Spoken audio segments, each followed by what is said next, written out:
Charlie Munger's huge warning of a lost decade for the stock market, 2022 to 2032.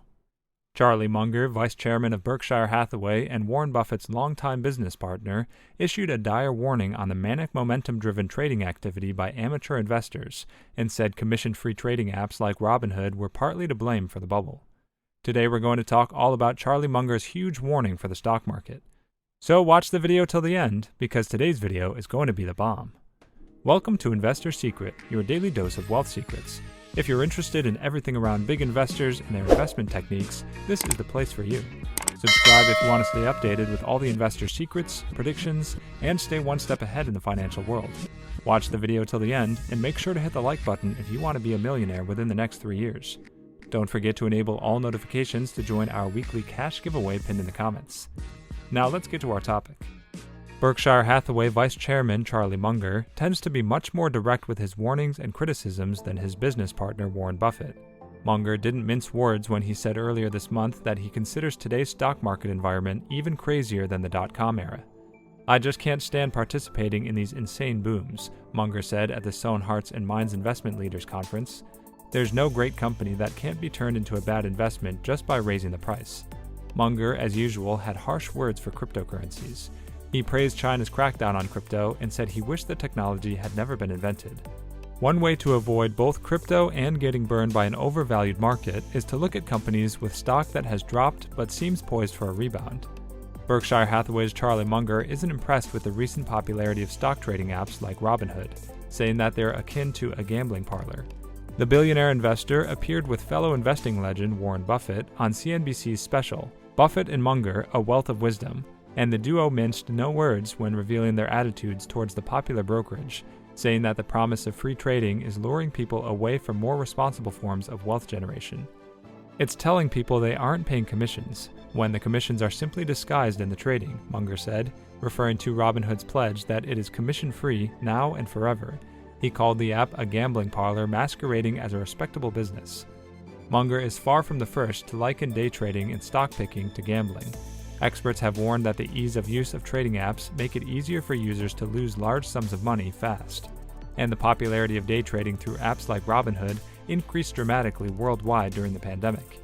Stock picking, the practice of buying individual stocks in the hope that they outperform the market, can be dangerous and risky. Experts warn against trying to time the market and caution that stock picking is very difficult to pull off successfully. Buffett added to his longtime friend's complaint, saying he doesn't think people are getting good advice or learning about responsible investing from their stock trading apps. "It's not encouraging people to buy a very low-cost index fund and hold it for 50 years, Buffett said. "New investors are learning how to trade riskier options rather than being taught to let their investments grow over time," he added. A representative for Robinhood did not directly respond to Munger and Buffett's critiques, and instead sent CNBC Make It a link to a May 2021 blog post that says Robinhood and other online trading platforms have opened the doors of financial markets to everyday people, deeply unsettling the old guard who will fight to keep things the same. Buffett, whose net worth sits at more than $100 billion, has long sung the praises of index funds. He previously told CNBC that for people looking to build their retirement savings, they make the most sense practically all of the time. "Consistently buy an S&P 500 low-cost index fund," Buffett said in 2017. "Keep buying it through thick and thin, and especially through thin. That's because index funds hold every stock in an index, such as the S&P 500, including big-name companies like Apple, Microsoft, and Google. Because this type of fund is highly diversified, it stays relatively constant and avoids the ups and downs that come with picking single stocks. Indeed, passive investing in index funds has been shown to be more successful than professionally managed funds, outperforming 92% of large-cap funds over the past 15 years, according to a 2020 study." Berkshire Hathaway's vice chairman, Charlie Munger, sat down with the BBC for an interview almost exactly 10 years ago on October 26, 2009. Eyeballs deep in the stock market crash and Great Recession, Munger had this to say about boom and bust cycles. "People were making so much money, and the economy was doing so well because it was being puffed up by this idiot boom and idiot expansion of consumer credit that everybody thought, 'Oh, isn't this wonderful?' Then he compared the euphoria of stock market bull runs to shooting heroin. And of course it was. Your life in the next 3 weeks would be more pleasant if you were on heroin.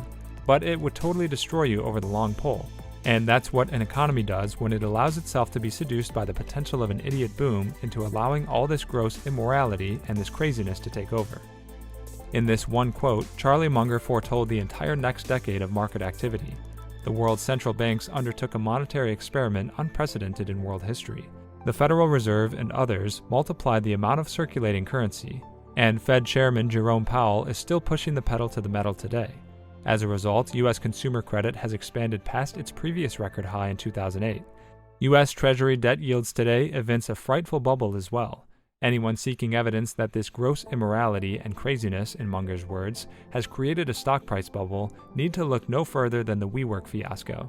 The thousands of laid-off WeWork employees and the $39 billion investors lost in this debacle are canaries in the coal mine. This episode in American Business is the early warning signal of the stock market crash to come. WeWork founder Adam Neumann is walking away from this mess with $1.7 billion. Above all, markets are supposed to allocate capital to its most productive uses, but this sure looks like an idiot boom. Rewarding this kind of capital destruction certainly qualifies as gross immorality. Charlie Munger might say the market has been getting high on the Fed supply. Warren Buffett has spent decades investing with a scrupulously sober temperament. It sure would be one hell of an astounding career denouement for Berkshire to be caught riding this bull when it crashes. Well, that's it for today's video, guys. Also, we would like to mention that this is not a channel intended specifically to provide financial advice, and we do not ask you to invest in any company. This is merely a channel directed towards bringing educational content to your doorsteps. With that in mind, before you invest in anything, we recommend you do thorough, wide-spectrum research on the topic. And make sure to subscribe and give us a thumbs up. See you next time on Investor Secret. Bye!